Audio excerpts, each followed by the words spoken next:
our first speaker of today, Sally Wyatt. So Sally Wyatt is a professor of digital cultures at the Faculty of Arts and Social Sciences at Maastricht University. She's a feminist who works in the field of science and technology studies, and her work focuses on ways in which digital technologies may reinforce or introduce inequalities. Today, Sally will reflect on how the position of women in data science and computer science more generally has changed over the past decades. This is done in order to address the question of how women lost ground in these important fields, but also what can be done to improve the situation. So first of all, thank you very much for that very kind introduction, Jean, and thank you to you yourself and all of the other organizers and sponsors for managing to get this together in what is, difficult circumstances. But I think it's great that there's so much interest, and also what's really nice about this is that it's sort of worldwide, and we know there are other things going on elsewhere. Now I need to figure out how to share my slides. Which is happening, I hope. Here we are. Okay, and we'll do this full slide. Right, so now you see this nice stack of Fortran cards, and in the middle what home computers used to look like when, if you had a home computer, as I did back in the mid-1980s, you did actually have to know something about the hardware. If you tried to do this today, your guarantee wouldn't work. And then on the final picture is I still have a lot of floppy disks, and that isn't even my entire collection. I couldn't find, I used to have 5¼ inch disks as well. So this is a bit of the story of my life in punch cards and devices of different sorts. But the other, as I mentioned, I started studying in the mid-1970s. And I moved to England to do my master's degree in 1979, and I came to the Netherlands in 1999. As I say, in all of that time, I've been doing a lot of work about the social aspects of digital technologies. And I'm happy to say more about my life later if people are interested, but this isn't really about me. Though one of the references I give at the end to a paper I've written does try and connect my own kind of history and engagement with digital technologies with some of the broader debates, which I'll be talking about today. Now, of course, this is an incredibly topical issue, thinking about women in digital technologies. Here are a few kind of slides. Some of them are a couple of years old, but the one down in the bottom corner about Google just came out this weekend. Some of you might have seen it, that Google is trying to make racism and sexism an individual issue, about the individuals who are suffering from it or victims of it are being, that they've got mental health issues, rather than Google actually trying to do something about the culture of the organization. So when I was young, back in the kind of late 1970s and early 80s when I was studying, we really thought we'd have this sorted by now. And I'm really sorry to the younger generation that we didn't. Some things we've got right, some things are working pretty well, but not this. And that's what I really want to talk about today. Also got some more examples here, thanks to one of my students, Nicola Grande, a European Studies student at Maastricht University. And we're doing a course at the moment about AI in healthcare. And as part of a presentation, she put this slide together, and I said, could I please use this? I don't think I could do this better myself. She also has some really nice examples about, particularly with sort of facial recognition, but other kinds of AI, machine learning applications that really, for whatever, in different ways, don't recognize women, either mistake women for men, think women aren't going to be able to do particular kinds of jobs, the gender bias in voice assistants, a bit of variation on the Google theme, seeing women's health problems as psychological rather than physical, and all sorts of things. So these problems of women being underrepresented in different sorts of ways, both underrepresented in the data, underrepresented in professions, continue to be a problem. So what I want to talk about is a very, very, very short history, and I really hope there are no historians present because they would be outraged at the rate at which I'm going to go through this. But I'm sure most of the computer and data scientists will recognize Ada Lovelace here. From the sort of early part of the 19th century, and in about 1830 started working with Charles Babbage, who was working on what he called the analytical engine, and she recognized its potential as a universal machine that could be applied to anything. Sadly, she died very young, aged only 36, and Babbage never managed to finish his machine, but she's often seen as the first computer programmer. The picture in the middle is from Bletchley Park. It's where Alan Turing worked during World War II on code breaking. And if you look at that picture, there are a lot of women there. And actually, apparently, there were about 75% of the people working there were women. And, you know, obviously the men were off fighting. And the factories were desperate. So, you know, at that time in the kind of 1940s, normally, certainly middle-class women wouldn't have been working, but during the war, you know, exceptional circumstances, things have to happen. And if you've seen the film called The Imitation Game with, or read anything about this history, you know, of course, they didn't have computer science training back then. So what they did was they put ads in the paper and asked people to come along and do some problem-solving activities. And if they were any good at it, you were at Bletchley Park helping to crack codes. And women were surprisingly good at it when you had this completely neutral way of assessing people's abilities. And actually throughout the, from the sort of end of the Second World War onwards, women were involved in programming in very large numbers. It was a new field. It wasn't yet stereotyped. Coding was seen sometimes a bit like following a knitting pattern, and it is, or following a recipe. At that time, the prestige was in the hardware, not so much the software. And so programming was seen as a bit similar to typing or something like that. And then here we have this very interesting book by Marie Hicks, which I can highly recommend. She wrote this book that came out a couple of years ago about, you know, in the middle of the 20th century, women were really very active and busy in computing and data science, as we would now call them, but they lost their position. And how did this happen? And that's really what I want to talk about here today. So it's from Marie's, from the beginning of her book, pretty much what I've just said, and I won't always read out the titles in great detail, but as you can hopefully now all see them. So let me just get my other notes.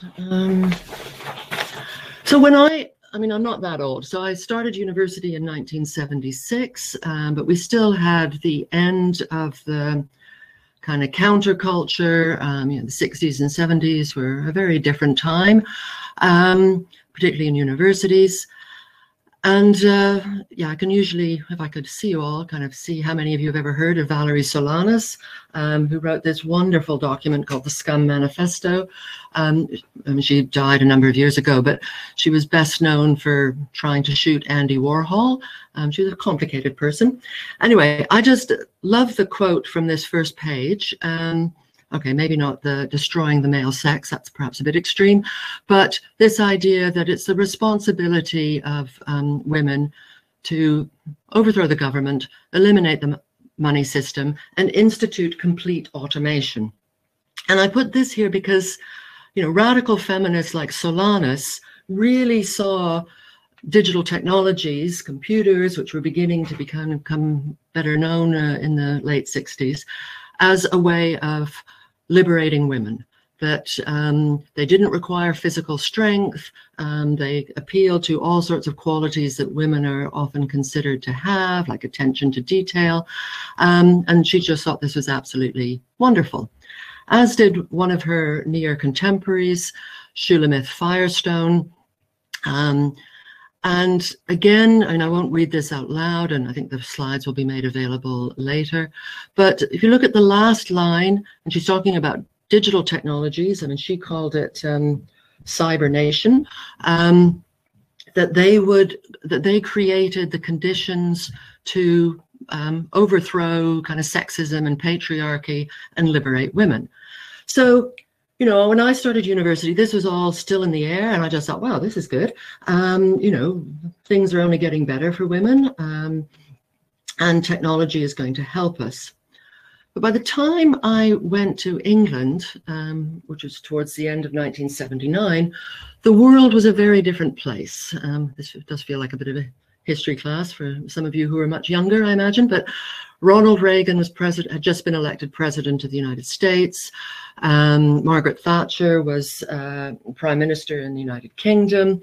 There was rising unemployment, sustained attacks to try and destroy unions, a lot of what we call deindustrialization. So the movement of manufacturing and industrial jobs out of countries like the United Kingdom and the United States and Germany and other places towards Japan and Thailand and other places. So there's a lot of insecurity about, particularly for men who worked in kind of heavy industry kind of jobs, what was going to happen. And the political situation as a whole really wasn't pleasant. These things go up and down, which I suppose is reassuring. But at that time, the woman Cynthia Coburn did some very interesting work also about the print industry. So, at that time they were moving from, very heavy lead systems to, digital typesetting. So she focused on them and how the men who'd been working in that, how they felt about it. But at that time, it was very common to see kind of technology as reinforcing patriarchy and reinforcing sexism, so that access to and control over technology was seen as a way for men to control and dominate women. And these sorts of debates were not only happening in sort of feminism and in the women's movement, but more generally. So again, in the 60s and 70s, people like Daniel Bell were very optimistic about what digital technologies were going to do. But by the sort of 80s, things were not looking so great. Then we had Donna Haraway's Cyborg Manifesto, which was actually first published in 1985. And what she was trying to do in that very, I found when I read it the first time, very difficult to read document, that she was saying, look, we can't, because what was happening in the 80s was, we have to reject technology, that it's, this is a sort of another male plot to control us. We don't want to have anything to do with it. So there was much more a kind of radical, eco-separatist kind of feminism. And she was saying, that's just not an option, people. We live in a very technological world in all sorts of different ways. I won't say very much about that, but we do live in a technological culture. She's like, the machine is us. We have to find ways of dealing with it, of intervening, of making technologies that suit our needs, which I think, is still a very powerful and important message. But we did get a resurgence of the kind of very optimistic accounts of technology when the internet went public in the mid-1990s. So this is a nice quote again from somebody who was working in Silicon Valley at the time, that her computer felt, like wings to a bird, making flight possible, that being able to access all these ideas and information. And so we had a lot of optimism in the mid-90s up until, for at least a decade. And now I think we're beginning to see more kind of concern about what these technologies mean, not only for women, but for ethnic minorities, for social, economic situations. So I want to move on now from this incredibly short history, but there's whole books and books and books and articles written about these sorts of topics. And give an example that I always like to use, where I think hopefully some of you who are more technically skilled than I am can do something about it. So what I've got on this screen is those drop-down menus that you get when you are ordering something. So at the top we've got KLM. I mean, it's a long time, of course, since I've been to the KLM website or been on a plane. But if you want to buy an airline ticket, you're given a choice of Mr. or Mrs. And all of the women have to spend, seconds of their lives making sure they don't get this wrong because the default is male. It doesn't have to be that way, as these other examples show. So the one below it is the delivery address for a magazine that I have a subscription to. And here, you could be all sorts of things, even a professor. Well, that's nice. But my absolute favorite is from Fortnum and Mason, which is a huge long list. It's a very kind of upmarket department store in London where, it's not only, it's good, it's very non-binary, and they have Mr. and Mrs., Mr. and Mr. and Mrs. and Mrs. and Sir and Lord and all sorts of religious titles. But they went to some effort because they know who their customers are, and their customers want to be addressed as Lady this and Lord that. But the default is male and female. And this is the code from the International Standards Organization for representing human sexes. And again, I think there's a wonderful PhD to be written about this, particularly the line that towards the bottom, the qualification, no significance is to be placed upon the fact that male is coded 1 and female is coded 2. Well, I think there's quite a lot of significance to that, and that's the reason we get male as default. Now, librarians, who you wouldn't normally think of as the avant-garde, no offense to any librarians in the room, but the job of librarians is to catalog and, make it easy for the rest of us to find things. But the American Library of Congress went a bit further with gender and have gone to some effort to constructing a non-binary label. Because it can be really important, not only for buying stuff, but also for researchers. So I have a historian colleague who's very interested, well, a literary historian, who's interested in all those women who back in the 17th and 18th centuries, and to some extent still today, used male names in order to get their work published and accepted. So we know that they were biologically women, but they used male names. Sometimes they used multiple pseudonyms. She wanted to capture this in a database, but kept being told by her programming colleagues that this just wasn't possible. You had to make a choice, male or female or unknown. And said, once we know it's a woman, we have to code it as a woman. But we should be able to construct a database that allows for much more fluid gender categories, as the Library of Congress has done. So, as I said at the beginning, when I was a student and active in various feminist activities, I really thought, okay, by the time I get to be 60, which I'm even older than that now, this will be sorted. But sadly, in recent years, and we find that all sorts of things we thought were sorted aren't. And I want to say a little bit, in case there are people not in the Netherlands, but even from people in the Netherlands, the Dutch have a really, really good press. Everyone thinks the Dutch are really tolerant and equal, and in many ways it is. I like living here. There are lots of very good things about Dutch society, but universities are still very much dominated by men, particularly as you go higher up. So, and it's very unevenly distributed. So luckily, I'm a social scientist. So in terms of in many of the fields, the proportion of women has increased a lot, but also the proportion of professors is relatively high. But in Economics, where I started, it's still pretty hopeless, as you can see, the lowest. But in engineering, which is also where computer and data science would be classified, it's also not great. And there are other things, the Dutch are third in the United Nations Gender Equality Index.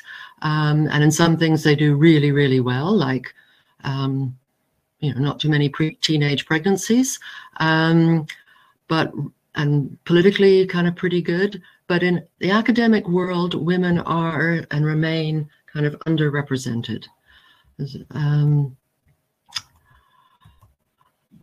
So one more kind of historical kind of point. Of course, I've been talking mostly about gender. This is International Women's Day, so I think, we're allowed one day to focus on gender. But, one of the things, well, I think we've known for actually quite a long time, it was there in both first and second wave feminism, but what we now call intersectionality, that we really need to kind of look for forms of collaboration and solidarity with other kind of groups who may be excluded in different ways from computer science education, from good jobs in computer science, and also from kind of making good, useful applications for all of us to use.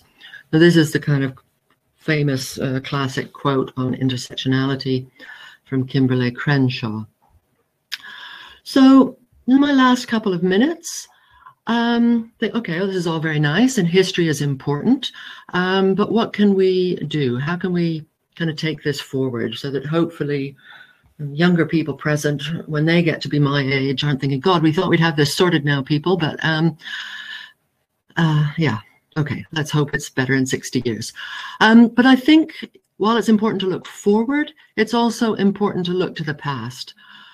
In my field, we have a kind of saying that things could be otherwise. And by things, we mean technologies, that the technologies that we take for granted, they didn't emerge fully formed. Even bicycles, which I can see looking out my window, there were different designs of bicycles 100 years ago. Bicycles could be different. The internet could be different. Digital technologies, artificial intelligence, they could all be different. And that's, I think, why we need to also remember history and look forward. I think don't take the gains of the past for granted. And I think it comes true for all sorts of things, reproductive rights in particular. We do have to keep fighting. There are forces out there that don't want women to be working or having control over their bodies. We need to change expectations. One of the things I find really depressing is, when you still see in school books or in children's toys, the kind of stereotypes of what girls and boys could and should be. And this is clearly also an ongoing battle. We need all sorts of, new educational and employment opportunities, and I think particularly in computer and data science. There's a really good example, I think, from Carnegie Mellon University in the United States, which is a technical university like MIT. And for computer science, a number of years ago, they introduced 2 tracks, one for your rather stereotypical kind of nerd, and one for newcomers, to allow the kind of newcomers to catch up. And they wanted to, you could teach people to do this and help people catch up. And you shouldn't just focus on the obsessive teenager who might have spent, too much time gaming or whatever, that you needed to give people these opportunities. The other thing they did, and it worked extremely well, this program, or still is, was that from the beginning to include the social and ethical aspects of data science and computer science. And within a few years, from having only 7% women, it went up to 40%, 40. So really, really worked. And I think it's really important, and okay, I'm a social scientist, I would say this, that we include the perspectives and voices of the social sciences and the humanities, pay attention to the ethical aspects, and give time to that, because yeah, I could say more about that, but I'm aware of time, but I can give some examples later if you're interested. So yes, as I've just been saying, that we do need to pay attention to those people who have often been left out, not often, but have in the past 30 years have often been left out of the development and the design of digital technologies. Because even though women are actually very active users of digital technologies, at the moment, we're sort of still underrepresented in their use.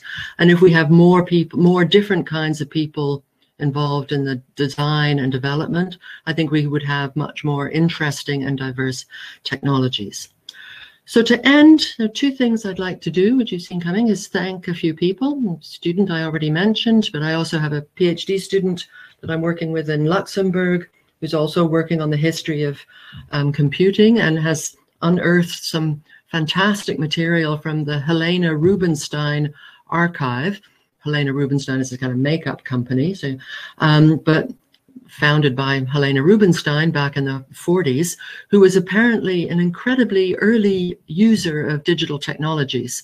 And actually in the company, they often trained women to use it. And really interesting. It's not finished yet, but it will be out soon, I hope. A couple of my old friends that I've worked with, Liz Henwood and Nellie Oudshorn, on these sorts of questions, and two groups of students from Maastricht University.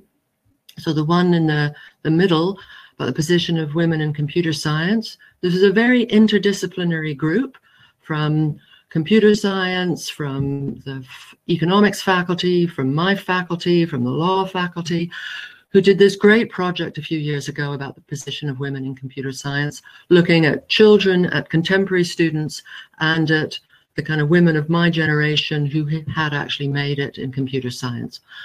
And another report done just last year that Vasara Arova, who's here today, was also involved in. Students, and what they were doing was how to make this particular conference, the Women in Data Science, kind of more kind of open and more attractive, and how to attract people. Of course, they did that at probably one of the last physical events some of us attended just over a year ago, but also worth reading. And to conclude, there were some references as I went along, but if you're interested, here are some more. And that very last one that I wrote, God, more than 10 years ago, so it obviously needs updating. But what I did in that piece from 2008 was to try and relate my own history to the developments in digital technologies, both from a kind of feminist point of view, but also from the kind of broader debates about information society and digital society. So I will stop there, try and find you again. Thank you very much. It was a very interesting talk. We have we have 2 minutes left. If I may, we have one question from Mesat Karami. And I think we have time just to take that one question. He's saying, accelerating information towards gender equality, what aspects would you say is more important to address? Societal, educational, belief system, technology? If you had to pick. Okay, I mean, I think, yeah, the kind of answer you might expect from somebody who spent their life in a university, I think education is the most important.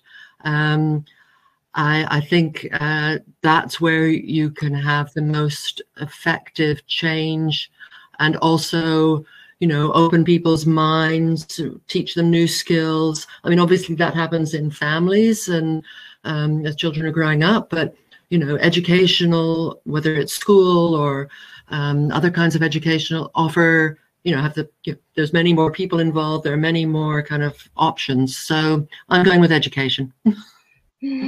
Thank you very much. I think I will follow up there with one question that I also had in mind. We have 1 minute left, so it has to be quick.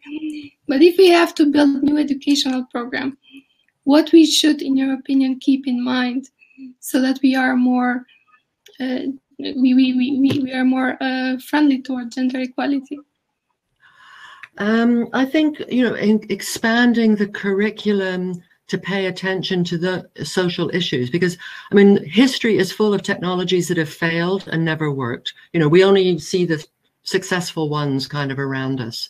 And often things don't work because they can't be embedded into social forms. So, you know, one example is artificial intelligence, you know, a lot of attention for that at the moment. Well, according to the Dutch Constitution and many other constitutions and democracies, discrimination is illegal. You know, non-discrimination is a fundamental part of a democratic society. Many AI systems are completely built around profiling, discriminating, categorizing. I think anybody studying artificial intelligence needs to know this basic legal principle, plus a lot of other ethical and social issues, so that they can develop technologies that are not only really exciting and whiz-oh, but actually could be a benefit to society. And then you need to understand society. Sally, thank you very much. Thank you very much for your time here and for this inspiring Pleasure. I'll leave it to Jeanne now. Hello. Yes, I'm back. Yes, thank you so much, Sally. That was an excellent talk.